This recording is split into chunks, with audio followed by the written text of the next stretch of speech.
নমস্কার বন্ধুরা, পূর্ণিমার কিচেনে সবাইকে স্বাগত। আজকে আমি তোমাদের পুঁই শাকের রেসিপি বানিয়ে তোমাদের সঙ্গে শেয়ার করছি। দেখো, পুঁই শাক কেটে ধুয়ে পরিষ্কার করে নিয়েছি। তার মধ্যে কুমড়ো দিয়েছি, আলু দিয়েছি, পেঁপে দিয়েছি। তোমরা চাইলে আরও অন্য সব সবজিও দিতে পারো। দেখো আমি কিভাবে করি, তোমরা স্টেপ বাই স্টেপ ফলো করো। প্রথমে আমি কড়াই গরম করে নিয়েছি। এবার কড়াইতে দিয়ে দেবো তেল।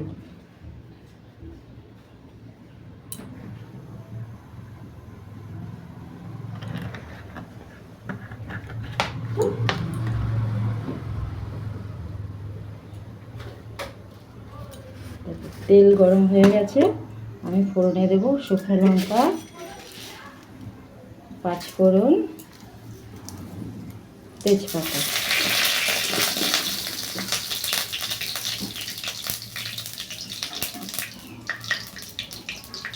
দেখো ফোড়নের সুন্দর গন্ধ বেরিয়ে গেছে।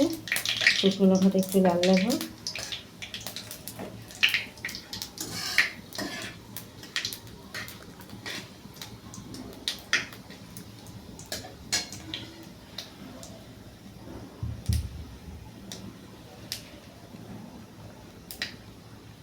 এর মধ্যে আমি দিয়ে দেব পেঁয়াজ কুচি।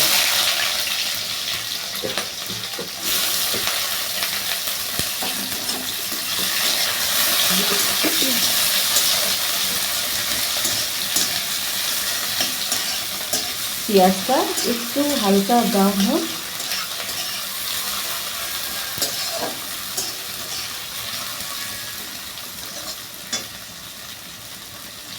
এর মধ্যে আমি চেরা কাঁচা লঙ্কা দিয়ে দেবো।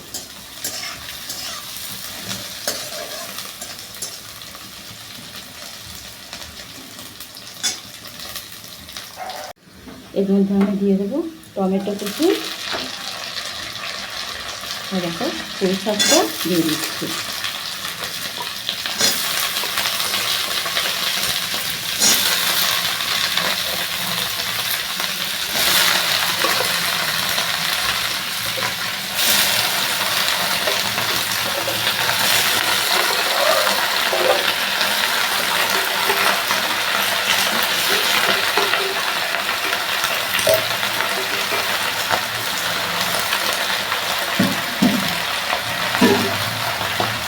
একটু নাড়িয়ে দেবো।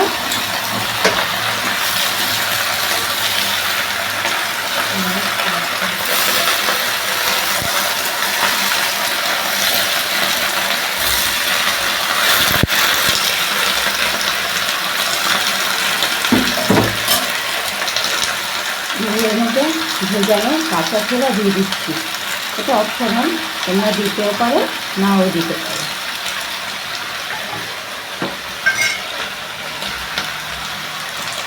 দিয়ে দেবো পরিমাণ মতো নুন।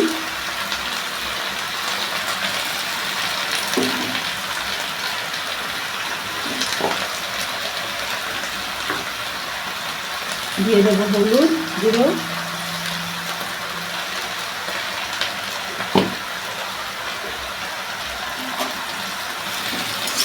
আমি এবার এটাকে ভালো করে নাড়িয়ে চাড়িয়ে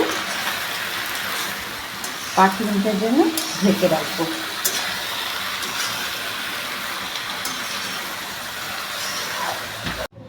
পাঁচ মিনিট পরে ফিরে আসলাম। দেখো আমাদের পুঁই শাকের ঘন্ট, সবজি সব সেদ্ধ হয়ে গেছে।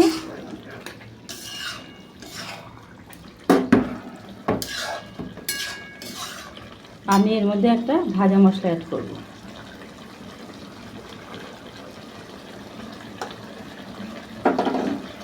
ভাজা মশলাটা কী কী দিয়েছি, ধনে, গোটা ধনে, জিরে, লবঙ্গ, দারচিনি, এলাচ, তেজপাতা।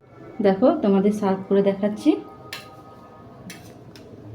ভিডিওটি ভালো লাগলে অবশ্যই সাবস্ক্রাইব করো, আর লাইক করো, কমেন্ট করো, শেয়ার করো। নমস্কার।